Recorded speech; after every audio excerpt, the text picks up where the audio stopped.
स्वागत है फ्रेंड्स आपके अपने होम साइंस चैनल में। आशा करती हूँ कि आप सभी लोग अच्छे होंगे और क्रम वाइज क्लास को पढ़े जा रहे होंगे। ठीक है ना फ्रेंड्स। कोई भी तैयारी आप कर रहे हैं होम साइंस की, तो यहाँ से पढ़ना आपके लिए बहुत ही बेनिफिट होगा, बहुत ही सही रहेगा, क्योंकि डिटेल में पढ़ने से हमारे सारे ऑप्शन हमें मिलते रहते हैं। ठीक है ना, हमें परेशानी नहीं आती। तो आइए देखते हैं कि इस चैप्टर में हम क्या पढ़े थे। पीछे का थोड़ा सा हम जान लेते हैं तो आगे पढ़ने में बहुत ही आसानी होती है। ये तो हमें पता है, तो देख लेते हैं कि पीछे हमने क्या पढ़ा। चैप्टर में हमने अनेक रेशाओं के बारे में जाना, जिसमें कपास को जाना। कपास को भी हमने डिटेल में पढ़ा कि इसे पिता का देश क्यों कहा जाता है, कपास को भारत का पिता क्यों कहा जाता है, भारत को क्यों कपास का के लिए पिता का देश कहा जाता है, तथा कैसे उगाई जाती है, कैसे होती है। ठीक है ना। ढाका में कपास को क्या कहा जाता है, बत हवा का संबंध किस अर्थ में लिया गया है, बुनी हुई वायु कहा गया है, आबे रवा को किस प्रकार से कपास को संबोधित किया जाता है, तो बहता हुआ पानी। इसके अलावा हमने ये भी जाना कि शबनम के बूंदे, शाम की बूंदे किसे कहते हैं, कपास को किस रूप में कहते हैं, किन अर्थों में हमें इसे व्यक्त करते हैं। ठीक है ना। जामदानी किसे कहते हैं। इसके साथ ही हमने रेशम के बारे में भी जाना। रेशम से संबंधित हमने बनारस का ब्रोकेट जाना, तथा रेशम से बने ब्रोकेट को भी जाना और कपास से बने ब्रोकेट को भी जाना। ठीक है ना। इन चीजों को हमने इस क्लास में बहुत अच्छी तरह जाना, क्योंकि यहाँ से देखिए हमेशा क्वेश्चन पूछ लेता है। ठीक है ना। इसके अलावा हमने ऊन से संबंधित चैप्टर समझा। ठीक है ना, जिसमें वाराणसी के बने हुए ब्रोकेट के बारे में पढ़ा, पश्चिमी बंगाल के पहनावे पोशाक के बारे में जाना, तथा गुजराती पोशाक के बारे में जाना। इसके साथ ही हमने तमिलनाडु के कांचीवरम, ठीक है ना, कांचीपुर के साड़ियों के बारे में भी जाना। ठीक है ना। इन चीजों को हमने क्लास में बहुत अच्छी तरह समझा। इसके अलावा आइए देखते हैं कि और भी चीजों को, जैसे टेपेस्ट्री है, यहाँ से क्वेश्चन आपका पूछ देता है। ठीक है ना। जो आपका टेपेस्ट्री है, टेपेस्ट्री यहाँ से भी क्वेश्चन पूछ लेता है, क्योंकि ये छोटे छोटे चीज होते हैं ना, वहीं से उठा के क्वेश्चन पूछ लेते हैं। तो वहां से भी, उसे भी हमने पढ़ा कि असमतल बाने से बनाया जाता है टेपेस्ट्री। ठीक है ना। एक कठिन वर्क होता है जो कि असमतल बाने से बनता है, इसे भी हमने पढ़ा। तथा इसके साथ साथ ही अनेक प्रकार की साड़ियों से संबंधित हमने जानकारी प्राप्त की कि कैसे कैसे ये साड़ियाँ बनती है, जैसे कांचीपुरम की साड़ियाँ, किन कुहाब की साड़ियाँ कैसे बनती है, बालूचरी साड़ी, पिठानी साड़ी, तथा बनारस का ब्रोकेट, कुल्लू शाल कैसे बनता है, जमावर शाल कैसा होता है। ठीक है ना। इन चीजों के बारे में हमने देखा और जाना। इसके साथ ही हमने, देखिए, यहाँ ऊन के बारे में डिटेल में दिया है कि कैसे और कहाँ पे हुआ, कैसे मानव ने इसे जाना। ऊन को सबसे पहले मानव इसे पेड़ पे, पौधे के पे होने वाला बाल समझे थे। ठीक है ना। इसे पहले कपास समझते थे, लेकिन बाद में इसे ऊन कहा जा रहा है। इन चीजों को खैर हमने क्लास में जाना। सो आइए देखते हैं कि अब क्या पढ़ना है। रंगाई हम पढ़ लिए थे। ठीक है ना। अब यहाँ से हमें पढ़ना है। आइए देखते हैं। रंगरोधी रंगाई वाले वस्त्र। ठीक है ना। आशा करती हूँ कि आप लोगों को क्लास अच्छे से समझ में आता होगा। तो आइए देखते हैं। रंगरोधी रंगाई वाले क्लास, सॉरी, वाले वस्त्र। ठीक है ना। वस्त्र रंग के साथ डिजाइन बनाने का सबसे पुराना रूप रंगरोधी रंगाई है। ठीक है ना। रंगरोधी रंगाई है, ये क्या है, सबसे पुराना रूप है यही, कि रंग के साथ डिजाइन बनाने का कार्य। ठीक है ना। रंगाई की कला में निपुण होने के बाद यह पता चला होगा कि यदि कपड़े के कुछ हिस्सों को रंग सोखने से रोक दिया जाए, तो वे अपना मूल रंग बनाए रखने और इस प्रकार डिजाइन वाले दिखाई देंगे। अब मान लीजिए यहाँ पे कोई वस्त्र है। ठीक है ना। चादर ही ले लीजिए, चाहे कोई कोई भी चीज ले लीजिए, हैंकी वगैरह, चाहे कुछ भी ले लीजिए, टॉवेल वगैरह। तो देखिए यहाँ पे अब इतनी दूरी पे आप रंग लगा दिए। ठीक है ना। यहाँ पे क्या किए कि आप रंग लगा दिए, जो भी है कलर है, इस जगह पे रंग लगा दिए, यहाँ पे नहीं लगाए। तो ये क्या है, ये अपने मूल रूप में है। ठीक है ना। जहाँ वाइट वाइट है ना, यहाँ पे ये अपने मूल रूप में है। मूल रूप का मतलब होता है कि जो प्रकृति के नेचर द्वारा होता है। अब हम ही हैं, हमारे फेस का मूल रूप जिसे कहते हैं, हम नॉर्मली जैसे रहते हैं उसे मूल रूप कहते हैं।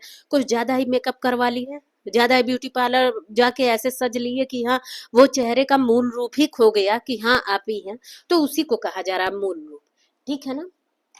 आइए देखते हैं, निपुण के बाद यह पता चला होगा कि कपड़े कपड़े के कुछ हिस्सों को रंग सोखने से रोक दिया जाता है। अब यहाँ पे रंग सोखने से रोक दिया गया, तो ये जगह देखिए आपका ऐसे ही मूल रूप में रह गया, ठीक है ना। और इधर हम डिजाइन दे दिए हैं, ठीक है ना। तो उसी को कहा जाता है रोध की सामग्री। धागा धागा कपड़े के टुकड़े या मृदा तथा मोम जैसे पदार्थों से हो सकता है। अब रोध की सब, अब मान लीजिए एक ही वस्त्र है, तो इतना आसानी से तो आप इस पे कलर को वो कर नहीं पाएंगे भाई, फैल जाएगा ना। कलर का तो ये खासियत होता है फैलने का। तो जो ये साइड आपका है वो कैसे रुका रहे, तो इस पे या तो आप क्या लगाएंगे, कोई धागा लगा देंगे, ठीक है ना, या फिर कपड़ा लगा देंगे, या फिर कोई किसी भी चीज का टुकड़ा लगा दिए, लकड़ी वगैरह का, मृदा का मतलब मिट्टी का, मोम का, ठीक है ना। तो इन चीजों को लगा दिया और खोलते हैं तो एक साइड छपा होता है, दूसरी साइड नहीं छपा होता है, ठीक है ना। तो ऐसे हमारे हमें वस्त्र प्राप्त होते हैं, ठीक है ना। आगे देखते हैं। अब देखिए तरह तरह की साड़ियां होती हैं, उस पे हाफ हाफ डिजाइन होते हैं ना, इतने इतने डिजाइन होते हैं, बाकी इसका कलर रेड है, ब्लू है, ग्रीन है, जो भी है। और यहाँ पे देखते हैं ना कि आप फूल बने होते हैं नीचे के बॉर्डर पे, तो क्या है, यहाँ ऐसे ही बनाए जाते होंगे, ये अपने मूल रूप में है और यहाँ पे ऐसे डिजाइनिंग दे दिया गया है, ठीक है ना। तो उसी को कहा जाता है। आगे देखते हैं, जो भौतिक प्रतिरोध करते हैं। रोध का सबसे अधिक प्रचलित विधि धागे से बांधने की है, ठीक है ना, बांधने की है। आप देखेंगे जब राजस्थान की रंगाई छपाई देखेंगे, गुजरात की रंगाई छपाई देखेंगे, तो आपको समझ में आएगा। ये देखिए ऐसे है। अब मान लीजिए कोई चीज लिए, कोई दुपट्टे वगैरह को लिए और उसे यहाँ पे गट्ठर बांध दिया, बाकी सब ऐसे ढेर सारे यहाँ पे चुन्नी को समेट लिया, यहाँ चुन्नी को समेट लिया, ठीक है ना। और इसमें क्या किया कि छोटे छोटे काजू के शेप्स डाल दिए, ठीक है ना। इससे छोटे छोटे काजू के शेप्स डाल दिए। ऐसे ही समझिएगा कि आप क्या करते हैं, कोई भी पोटली ऐसे ही बांधती हैं, ठीक है ना। अब ये कपड़ा है, बीचों बीच में अगर आपको ये डिजाइन देना है, बीचों बीच में आपको डिजाइन देना है, तो इसे क्या करेंगे, ऊपर का ऐसे हाथ से पकड़ लेंगी, ठीक है ना। ऊपर का ऐसे हाथ से पकड़ के और इतना जो बांधे है ना, उसे क्या करेंगे, कलर में घोल देंगी, ठीक है ना। और फिर जब निकाल के इसे खोलेंगे तो बीचों बीच में आपका ये काजू के शेप में ऐसे बना रहेगा, कुछ ऐसे ही रहता है, बना रहेगा। और इस साइड अब दुपट्टा खोलने पे कैसे प्रतीत होगा, देखिए। जब जब दुपट्टे को आप खोलेंगी तो ये बीच में ये आपका डिजाइन बन जाएगा और इधर के ये शेप क्या होंगे, उसी कलर में रह जाएंगे, ठीक है ना। ये ऐसे ऐसे उस कलर में रह जाएंगे, है ना। यहाँ पे आपका क्या होगा, ये डिजाइन बन जाएगा, ठीक है ना। ऐसे ऐसे ये डिजाइन बना रहेगा, देखिए। देखिए जब इसे क्या करेंगे, खोलेंगी, इसे कलर में डुबोएंगी और निकालेंगी, ठीक है ना। तो उसी को बता रहा है, ऐसे ही आपको मिलेगा। फिर इधर के साइड को अन्य कलर में कर दीजिए, तो दोनों के साइड देखिए एक एक समान जैसा प्राप्त होगा आपको, उसी को कहा जा रहा है, ठीक है ना। इन चीजों का प्रयोग करके हम ऐसे कलर चढ़ाने का काम करते हैं। फिर चाहे धागा, कपड़े टुकड़े, मृदा या मोम जैसे पदार्थ हो सकते हैं, ठीक है ना, जो भौतिक प्रतिरोध करते हैं। प्रतिरोध मीन्स उसमें रुकावट करते हैं, कलर को वहां पास तक जाने में, हम सारे कपड़े को नहीं डुबाएंगे तो वो कैसे जाएंगे, उसमें चीजों को डाल के करेंगे तो उसका शेप बनेगा, ठीक है ना। रोध की सबसे अधिक प्रचलित विधि धागे से बांधने की है, ठीक है ना, ऐसे ही बांध दिया जाता है और उसे डाल दिया जाता है। भारत में बनाए जाने वाले टाई एंड डाई कपड़े की दो विधियां हैं, ठीक है ना। यहाँ नोट करिएगा, यहाँ से क्वेश्चन दे देता है। टाई डाई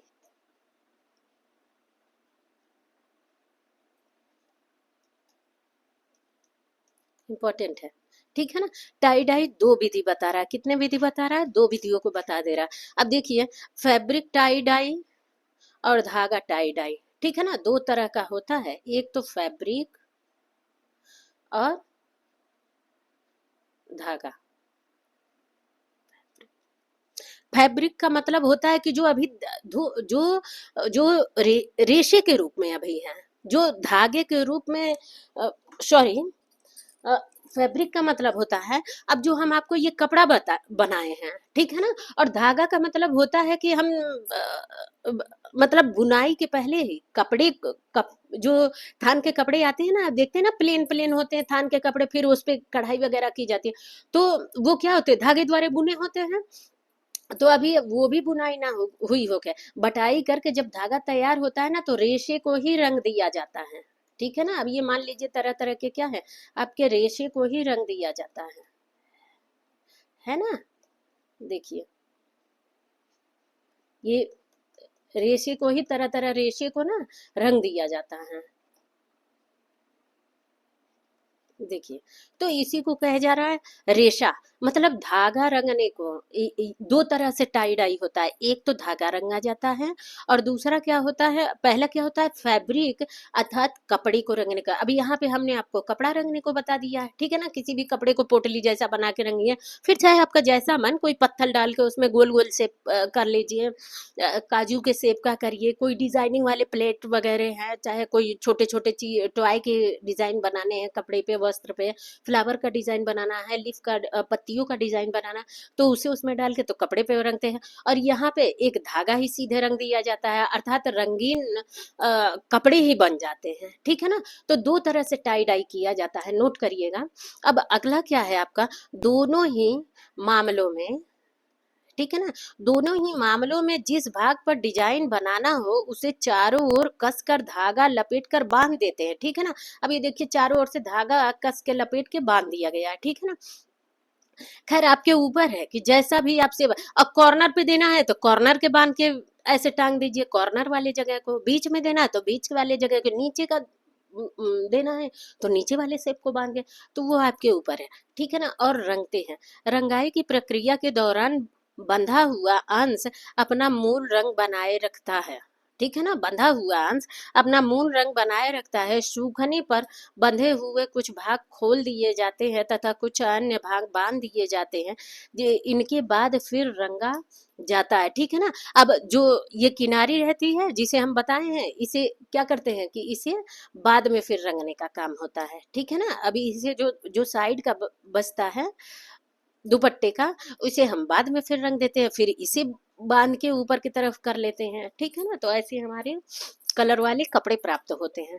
आगे देखते हैं, प्रक्रिया को और अधिक रंगों से दोहराया जा सकता है, लेकिन उत्तरोत्तर हल्के से गहरे रंगों की ओर अग्रसर होते हैं, ठीक है ना। अब मान लीजिए किसी वस्त्र पे आप पहले ही ये क्या करिए, ब्लैक कलर लगा दीजिए, ठीक है ना, ब्लैक कलर लगा दीजिए, तो इस पे क्या आप पिंक डिजाइन कर सकती हैं, नहीं ना कर सकती। देखिए, कोई असर होगा इस पे, कोई चल, हाँ थोड़ा बहुत चल रहा है ये यहाँ पे, लेकिन वो क्या खासियत नहीं बताएगा। लेकिन यहाँ प्रक्रिया क्या बता रहा है कि अधिकतर रंगों को दोहराया जा सकता है, लेकिन उत्तरोत्तर, क्वेश्चन ऐसे पूछ सकता है कि उत्तरोत्तर हल्के से गहरे रंगों की ओर अग्रसर करते हैं, ठीक है ना। हल्के से पूछ लेगा कि वस्त्र पर रंगों को चढ़ाने का उत्तरोत्तर विधि क्या है, सही विधि क्या है। तो हल्के रंगों से गहरे रंगों तक, मान लीजिए हल्का पिंक हम चढ़ा दिए, तो फिर इस पे धीरे धीरे सोचते जाते हैं कौन सा कलर और चढ़ाए, कौन सा कलर नहीं चढ़ाए, ठीक है ना। तो जैसे जैसे होता है वो सही रहता है, ठीक है ना। तो आगे देखते हैं, रंगों की ओर अग्रसर होता है, ठीक है ना। टाई एंड डाई का एक अनुष्ठानिक महत्व है, अनुष्ठानिक क्या है, महत्व को बता। अनुष्ठान का मतलब होता है कि यज्ञ पूजा पाठ वाले जगह आप कहीं भी जाती हैं, अब मान लीजिए माता जी के मंदिर में जाती हैं, कहीं भी गई, वैष्णो धाम गई, जो भी तीर्थ स्थान है किसी भी जगह पे माता जी चाहे भगवान जी के किसी भी तीर्थ स्थान पे जाती हैं, तो आप देखती हैं ना टाई डाई वाले क्या ये चुन्नी ज्यादा मिलते हैं, चुन्नी हुए, सूट हुए, अंगोछे हुए पुरुषों के लिए, तो आप देखती है ना उस पे सेम ऐसे ही होता है ये, अर्थात टाई डाई द्वारा ही छपाई वाले वस्त्र वहां पे मिलते हैं। अनुष्ठानिक जगह पे, चाहे हम पहनने में भी बहुत वो करते हैं, कोई फेस्टिवल आ गया, चाहे कोई कोई ऐसा हमारे घर पे पूजा पाठ वाला फंक्शन है, तो हम इसका प्रयोग करते हैं। आप देखते हैं ना कि ऐसे ऐसे छपे होते हैं उस पे,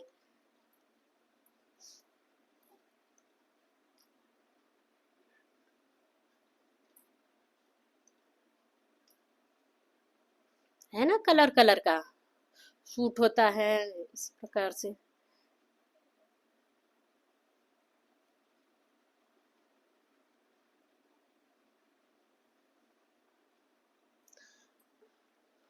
तो इसी को कहा जा रहा है। आगे देखते हैं, हिंदुओं में किसी भी धार्मिक अनुष्ठान से पहले कलाई पर बांधा जाने वाला धागा टाई एंड डाई से सफेद, पीला और लाल रंग का होता है, ठीक है ना। अब उसे हम क्या कहते हैं, जो रोल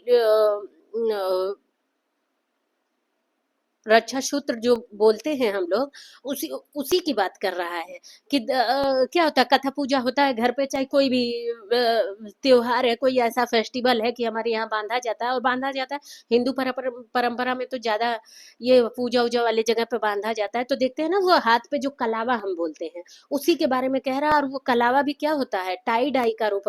नोट कर लीजिएगा, क्वेश्चन हो सकता है, ठीक है ना।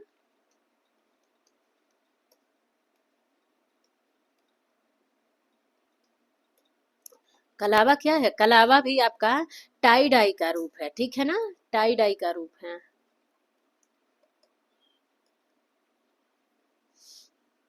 देखिएगा, आगे चलते हैं। विवाह समारोह में टाई डाई वाले कपड़ों को शुभ माना जाता है। दुल्हन की पोशाक और पुरुषों की पगड़ी, ठीक है ना, दुल्हन की पोशाक और पुरुषों की पगड़ी इन कपड़ों में बनी हुई होती है, ठीक है ना, इन कपड़ों में क्या होता है, बना होता है। नोट करिएगा, आगे चलिए।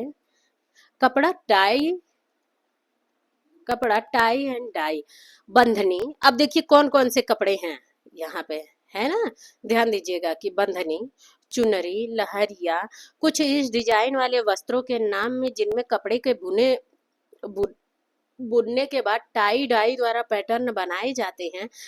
अब बुनने के बाद मतलब वही धागे रूप में नहीं ये रंगे जाते हैं, ठीक है ना। अब यहाँ नोट करिएगा कि टाई डाई, यहाँ पे क्या है, ये बंधनी, चुन्नी, लहरिया जो भी है ना, आपको क्या कपड़े के रूप में रंगा जाने वाला चीज है। देखिए यहाँ पे दे रखा है। अभी यहाँ पे जो भी एग्जाम्पल देगा ना, जो भी उदाहरण देगा, आप जानिएगा कि कपड़े रूप, क्वेश्चन पूछ लेता है ऐसे कि निम्न में से कप, कपड़े का टाई डाई, ठीक है ना, टाई डाई रंगाई, तो आपको दे देगा। बंधेज है, चुनरिया है, लहरिया है, या फिर वस्त्र है, रेशा है, धागा है। तो जो धागा है वो आपका किस में रंगा जाता है, धागे रूप में रंगा जाता है। और ये सब बंधनी, चुनरिया, लहरिया, ये सब कपड़े के रूप में रंगा जाता है, ठीक है ना। आगे देखते हैं, टाई एंड डाई का एक विशिष्ट डिजाइन बंधेज है। अब बंधेज क्या है, टाई डाई का एक डिजाइन है बंधेज, ठीक है ना, नोट करिएगा।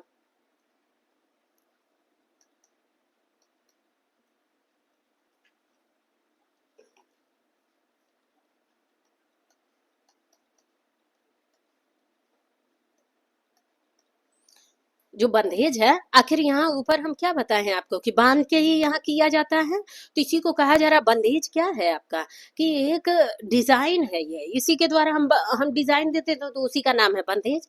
जिस जिसमें इसे कोई किसी तरह का वो ना जानिएगा कि डिजाइन है, ठीक है ना, डिजाइन बंधेज है जिसमें पैटर्न में असंख्य बिंदु होते हैं, ठीक है ना। एक अन्य लहरिया प्रकार का होता है जहाँ पैटर्न तिरछी धारियों के रूप में होता है। लहरिया का मतलब होता है कि तिरछी धारी का होगा, ठीक है ना। अब यहाँ ये मान लीजिए कि कोई वस्त्र है ना, कोई वस्त्र यहाँ पे हो गया आपका। अब इसकी डिजाइन क्या होगी, तिरछी धारी वाली होगी। लहरिया इसी को कहेगा भाई, लहराते हुए, या फिर आप इसी को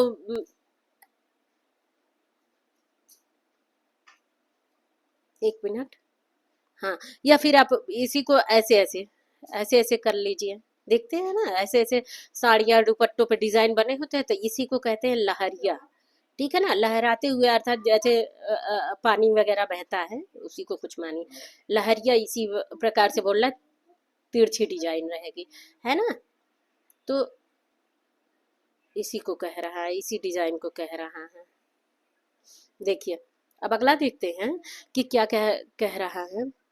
एक अन्य लहरिया प्रकार का पैटर्न तिरछी धारियों वाला होता है, ठीक है ना। नोट करिएगा कि ये पैटर्न जो लहरिया होता है वो तिरछी धारियों वाला होता है। गुजरात और राजस्थान के इस प्रकार के कपड़ों के घर हैं।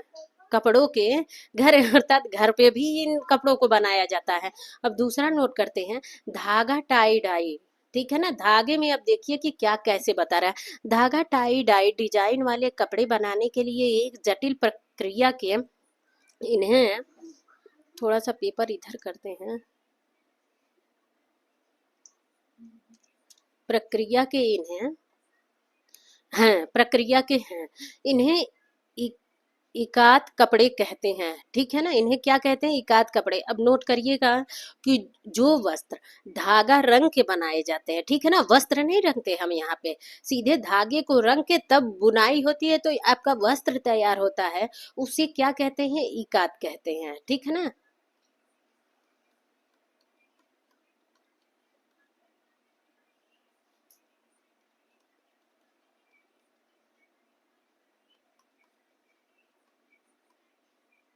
इकात कहिए चाहे इकत कहिए, ठीक है ना, जो भी नोट करिए, है ना। देखिए बहुत अच्छे से बता रहा है, यहीं से क्वेश्चन पूछता है। ये कपड़े एक तकनीक द्वारा बनाए जाते हैं, ठीक है ना। अब धागा तो हम एक एक धागा रंग नहीं सकते हैं। क्या हम, हमारे लिए आसान है एक एक धागा रंगना, चाहे धागों को रंगना, वो करना, चलिए थोड़ा बहुत हो सकता है, लेकिन इसका इस्तेमाल कैसे कह रहा है कि ये एक तकनीक द्वारा बनाए जाते हैं जिसमें ताने के धागे को या बाने के धागों को या दोनों को बुनाई से पहले टाई डाई कर लिया जाता है। अब मान लीजिए कि आपको किसी पैटर्न कोई साड़ी का डिजाइन देना है या फिर कपड़े का डिजाइन देना है, तो जो आपका ताना है, ठीक है ना, आपका जो ताना रहेगा, उस ताने ताने को किसे कहते हैं, जो लंबवत दिशा में बुनी जाती है, जो धागे लंबवत दिशा में बुने जाते हैं उसे हम ताना कहते हैं। तो मान लीजिए इन धागों को आपको ताना में लगाना है, तो इसे हम ऑरेंज कलर का कर लिए, ठीक है ना। और जिन धागों को हमें बाना में लगाना है, ठीक है ना, जिन धागों को हमें बाना में लगाना है, उन धागों को हम क्या कर लेंगे, ग्रीन कर लेंगे, ठीक है ना। अब देखिए, ऐसे उसी को कहा जा रहा है कि क्या कह रहा है, देखिए, पहले तो हम इसे इकत कहते हैं, इसी धागे को रंग के और इस वस्त्र को बनाते हैं तो इसे हम इकत कहते हैं, इकत, इकत कहते हैं। यहाँ नोट कर लिए कि लहरिया, लहरिया कहते हैं ऐसे को, ठीक है ना। इसे क्या कहते हैं, बं, बंधनी कहते हैं, ठीक है ना, समझ में आ रहा है ना। इसे इकतब कह दिए हम। और ऐसे कपड़ों को, अब देखिए क्या कह रहा है कि ये कपड़े एक तकनीक द्वारा बनाए जाते हैं जिसमें ताने के धागे को, ताना मतलब आपका लंबावत लंबवत धागा हो गया जो ऑरेंज कलर में, या बाने के धागों को, दोनों को बुनाई से पहले, या फिर ना अलग अलग रंगिए, एक ही कलर के कपड़े को देना है तो एक ही कलर में कपड़ा रंग लीजिए, और ऐसे रंगेंगे तो देखिए कपड़े में पहले से ही क्या सुंदरता आ जा रही है, ठीक है ना। टाई डाई कर लिया जाता है। इस प्रकार जब कपड़े को बुना जाता है तब धागे के रंग हुए स्थानों के धागा पर एक विशिष्ट पैटर्न बन जाता है, और बनेगा ही विशिष्ट पैटर्न। अब ये जरूरी नहीं है कि सारे हम क्या कर लिए, सॉरी,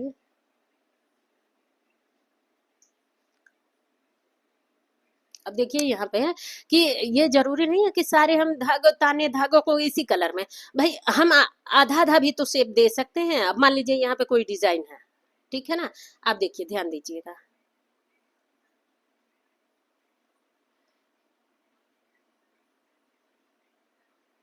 हाँ, अब देखिए किसी रंगीन धागे का हम इस्तेमाल कर लिए, ठीक है ना।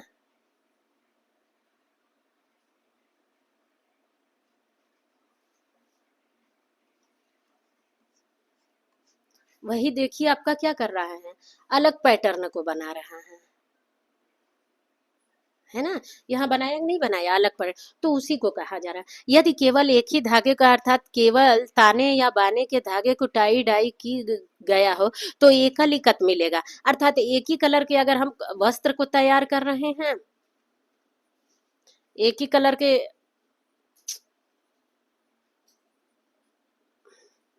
एक ही एक ही कलर के वस्त्र को तैयार कर रहे हैं तो एक ही कलर का हमें वस्त्र मिलेगा, ठीक है ना। देखिए, एक ही कलर का वस्त्र मिलेगा।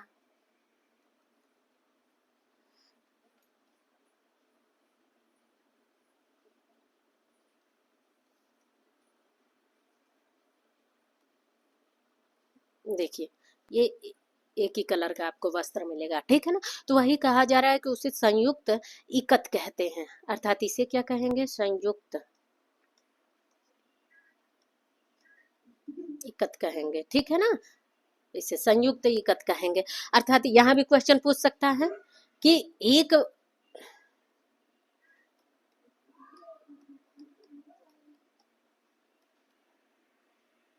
के, इसे काट दीजिएगा।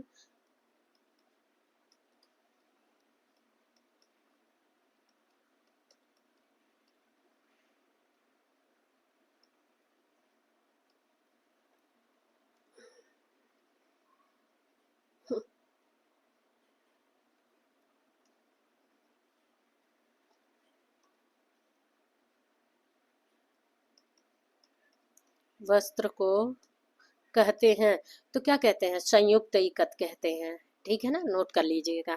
संयुक्त इकत कहते हैं। कहाँ पे है आपका, यदि एक धागे के अर्थ में बने हुए टाई डाई को तो संयुक्त इकत कहते हैं, ठीक है ना, नोट करिए। इसमें दोनों धागे अलग अलग पैटर्न के बने होते हैं तो दोहरे इकत कहते हैं, ठीक है ना।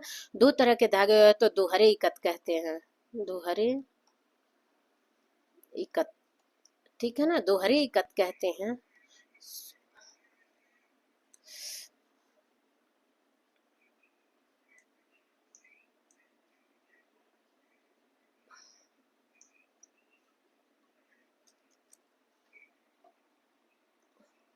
ये बहुत कलर को बता रहा है ना, ठीक है ना। तो इसे हम नहीं कहेंगे दोहरा इकत, किसे कहेंगे, दोहरा इकत इसे कहेंगे, दोहरा। इसे आप कह सकते हैं बहु इकत, क्योंकि इसमें देखिए कलर, बहुत सारे कलर आ रहे हैं, ये दोहरे हो गए, ये गहरा हो गया, ये दोहरा हो गया, ये बहुइकत, ठीक है ना। इसमें एकीकृत पैटर्न बनता है। अब आइए देखते हैं कि क्या थोड़ा सा बता रहा है। इकत का कारीगर केवल रंगाई की कला में ही निपुण नहीं होता, बल्कि उसे बुनाई का तकनीक ज्ञात भी होता है। अब ठीक है, कोई इकत वाला कारीगर है, इस तरह से रंगने उन्हें में बहुत माहिर है कि फटाफट रंग दे रहा है, रेशों को रंग दे रहा है, वस्त्र को रंग दे रहा है, ठीक है ना। तो वो केवल रंगाई के काम में ही नहीं, वो क्या है, तकनीकी उसके अंदर है, बल्कि बुनाई का काम भी उसे ज्ञात है, वो बुनाई के काम में भी सक्षम है, ठीक है ना। इस प्रक्रिया में बनाए जाने वाले वस्त्र के अनेक अपेक्षित ताने और बाने के धागे की मात्रा की गणना करनी होती है, ठीक है ना। ताने और बाने के धागे की मात्रा को क्या होता है, गणना करनी होती है। और क्यों नहीं गणना करेंगे, अब मान लीजिए यहाँ पे इतने खाने बनाने हैं अगर, तो हम बराबर नहीं लगाएंगे तो खराब होगा, लंबवत दिखाई देने लगा, दिखाई देगा, ठीक है ना। तो उसी को कहा जा रहा है। धागे को बांधने और रंगाई के बाद उसकी बुनाई के लिए प्रवीणता की आवश्यकता होती है, ताकि डिजाइन बनाने के लिए ताने और बाने के धागों का मेल बैठ सके, ठीक है ना। अब मान लीजिए धागे के लिए कह रहा है ना, तो धागे रंग के कपड़ा बुनना बहुत ही कठिन काम है। अब मान लीजिए आप यहाँ पे इतनी लच्छी आप बना ली ऑरेंज का, ठीक है ना, यह आप लच्छी बना ली ऑरेंज कलर का, है ना, ये आपका लच्छी हो गया ऑरेंज का। और यहाँ पे हो गया आपका ब्लैक कलर का लच्छी हो गया, देखो यहाँ हो गया आपका ब्लैक लच्छी, ठीक है ना।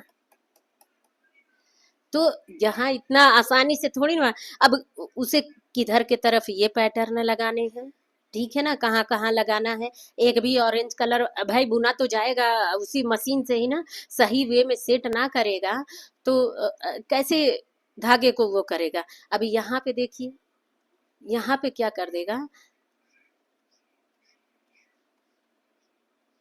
हाफ हाफ पे मान लीजिए उसे बनाना है, ठीक है ना। तो इन धागों को सही वे में लगाएगा तभी कर पाएगा, ठीक है ना। तो जी कह जा रहा, आगे देखते हैं अगला क्या है हमारा, वो यहाँ पे इकत कपड़े। अब देखिए सही में वाकई दे दिया है ना इकत कपड़े, देखिए ये सीधी लाइनों के पैटर्न वाले हैं, ठीक है ना, ये दे दिया है ना। यहाँ पे देखिए यहाँ दोहरे वाले इकत कर दिए हैं, है ना। अब यहाँ देखिए ऐसे है, ठीक है ना, डिजाइन दिए गए हैं, यहाँ ऐसे कर दिया गया, यहाँ लंबवत कर दिया, यही आपका क्या है, इकत है, इकत के कपड़े हैं, ठीक है ना। आगे देखते हैं इकत कपड़े, ये सब देखिए इकत के कपड़े दे रहे हैं, है ना। देखिए अब आगे देखते हैं कि क्या दे रहा है। आशा करती हूँ कि आप लोगों को क्लास समझ में आ रहा होगा, ठीक है ना फ्रेंड। और समझ में आ रहा होगा, अच्छा लग रहा होगा तो इसे ज़्यादा से ज़्यादा लाइक और सब्सक्राइब करिए, शेयर करिए। और अगर कहीं त्रुटि हो रही हो कि समझाने में तो उसे भी कमेंट बॉक्स में मेंशन करिए, ठीक है ना। तो आइए देखते हैं गुजरात में इकत बुनाई की सबसे समृद्ध परंपरा, ठीक है ना। गुजरात में ही क्या होती है सबसे समृद्ध परंपरा, लहरिया डिजाइन चल रहा है। हाँ देखते हैं कि सबसे समृद्ध परंपरा, ठीक है ना, पूछ लेता है गुजरात में इकत, इकत बुनाई की सबसे समृद्ध परंपरा कहाँ की है, तो आपकी कहाँ की है, गुजरात की है, ठीक है ना। पटोला रेशम, पटोला रेशम में बनाई गई दोहरी इकत की रंग बिरंगी साड़ी, दोहरी इकत वाले मत अर्थात देखते देखे हैं ना कि दो रंग के हम लोग बना रहे थे, ये भी सब देखिए दो ही रंग के पैटर्न में है। अब देखिए यहाँ पे, ठीक है ना, कुछ कुछ बहुत रंगों के हैं, यहाँ देखिए ये दो रंग के पैटर्न में है, रेड है और ये ब्लैक डिजाइन से वो करके बनाया गया है। व्हाइट वाला उसका क्या है, प्राथमिकता को बता रहा है, ठीक है ना। तो उसी तरह कह रहा है कि दोहरे इकत की रंग बिरंगी साड़ी है, इसका निर्माण मेहसाना, ठीक है ना, इसका निर्माण नोट करिएगा, मेहसाना जिले में पाटन के केंद्रित, पाटन में केंद्रित है, ठीक है ना, पाटन में केंद्रित है। स्थानीय वास्तुकला से प्रेरित ज्यामिति डिजाइन पैटर्नों, पैटर्नों के अलावा अन्य डिजाइन भी हैं, ठीक है ना। ज्यामिति डिजाइन पैटर्नों के अलावा अन्य, ज्यामिति का मतलब होता है कि ये क्या है, अब मान लीजिए कोई त्रिभुज बन गया, ये डिजाइन हो गया आपका, कोई वर्गाकार हो गया, सॉरी वर्गाकार में सारे भुजाएं बराबर होंगी, ठीक है ना, वर्गाकार आपका हो गया, ठीक है ना। यह आपका इस वाले डिजाइन का बन गया, है ना, इन्हीं सबको कह रहा है। कोई आयताकार हो गया आपका डिजाइन, ठीक है ना, कोई गोल डिजाइन का हो गया, है ना, ठीक है ना, कोई इस शेप का हो गया। तो ये सब क्या है, ज्यामिति डिजाइन को बताते हैं, ठीक है ना, यही आपके ज्यामिति डिजाइन वाले होते हैं, पैटर्न को बनाते हैं। और इसके अलावा भी अन्य डिजाइनें बनती हैं।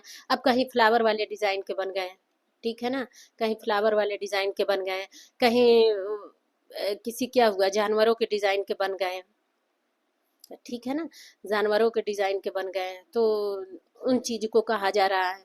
तो कुछ भी ले लीजिए, जैसे देखिए फूल पक्षी, फूल पक्षी पशु, नाच रही गुड़िया, ठीक है ना। अधिकतर प्रयोग किए जाने वाले रंग लाल पीला हरा काला सफेद, वे रूपरेखा सीमाओं से कठोरता के बिना ही एक दूसरे में घुल मिल जाते हैं, ठीक है ना। आगे देखते हैं, अब उड़ीसा के बारे में बता रहा है, ठीक है ना। उड़ीसा से संबंधित एक अन्य प्रदेश है जहां सूत तथा रेशम की इकत साड़ियां और कपड़े बनाए जाते हैं। अब यहाँ पे ध्यान दीजिएगा कि यहाँ पे क्या कह रहा है कि सूत तथा रेशम की, ठीक है ना, इकत साड़ियां बनाई जाती हैं। यदि आपका उड़ीसा की साड़ी पूछ ले तो ये जान जाइए कि ये सूत से बनते हैं और रेशम, रेशमी साड़ी होते हैं, ठीक है ना, तो नोट कर लीजिएगा, ठीक है ना। जहाँ थोड़े उलझाऊ क्वेश्चन लगते हैं वहीं हम आपको नोट करवा देते हैं। मैं बार बार कहती हूँ कि क्लास पढ़ाऊँ तो काफी पेन, एक रफ कॉपी और पेन लेके बैठा करिए। अब सोचिए इस क्वेश्चन को अगर आप यहीं नोट कर लें तो समझ में आ जाएगा कि उड़ीसा में जो बनाने वाला इकत साड़ी होता है ना, वो सूत से बनता है और रेशमी, रेशमी धागे का प्रयोग होता है, ठीक है ना। और कहीं आपका नाम दिया गया है नहीं, इन चीजों को मेंशन किया गया, यानी कि यहाँ उड़ीसा के लिए ये खास है, ठीक है ना। भाई जो चीज जिसमें खास होता है उसी चीज का वहां वर्णन किया जाता है, बाकी और चीजों को भी मिला सकते हैं। सॉरी। यहाँ इस प्रक्रिया को बंध कहते हैं, ठीक है ना, बंधेज ना समझिएगा। अब ये भी देखिए पूछ सकता है कि बंध, बंध डिजाइन कहते हैं कहाँ कहते हैं, तो आपके उड़ीसा के वस्त्र में, ठीक है ना, उड़ीसा साड़ियों को कहते हैं, इसे ही हम क्या कहते हैं, बंध कहते हैं, ठीक है ना, नोट करिएगा इसे भी।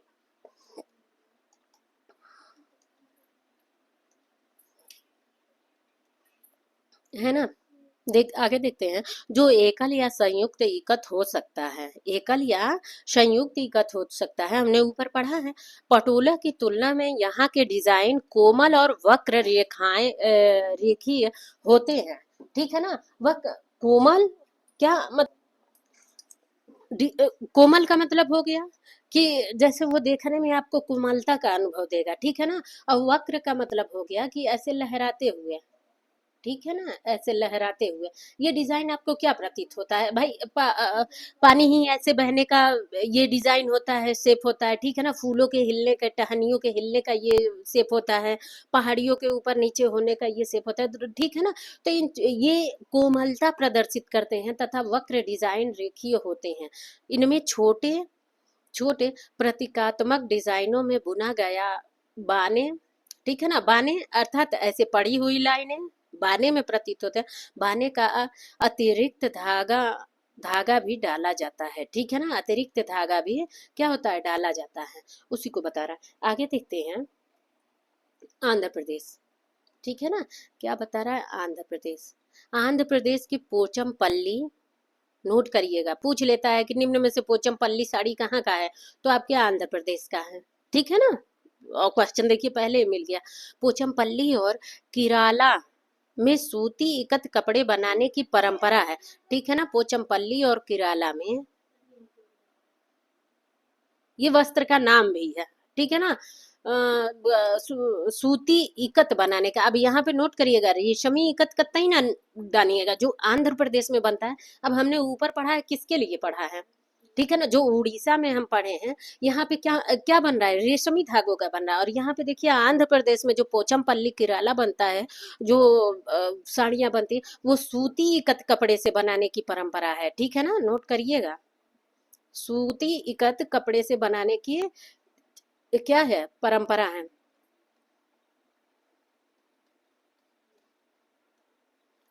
आगे देखते हैं, जिन्हें तेलिया रुमाल कहते हैं। अब देखिए इसका नाम क्या है, तेलिया रुमाल कहते हैं।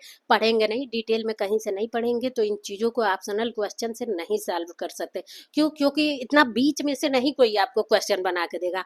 और मैं बार बार कहती हूँ कि मैं जो चैप्टर पढ़ा देती हूँ उसी चैप्टर से संबंधित किसी एक लाइन को उठा के मैं क्वेश्चन भी बना देती हूँ, ठीक है ना। इधर उधर से ऐसे वैसे क्वेश्चन नहीं मैं बनाती। अब देखिए यहाँ पे तेलिया रुमाल का संबंध है किससे है, आपके आंध्र प्रदेश के पोचमपल्ली से है। ऑप्शन में ये भी रहे तो इसे भी कर सकते हैं।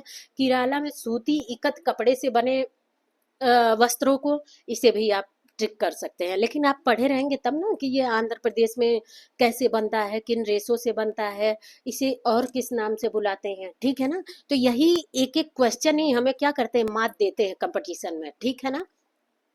आगे देखते हैं, ये प्रायः जोड़े के रूप में बुने गए कपड़े जो कि 75 से 90, अर्थात कह रहा है कि 90 से 75 से 90 सेमी वर्ग, यहाँ दूसरा कलर लेते हैं तो ध्यान होगा आपको, ठीक है।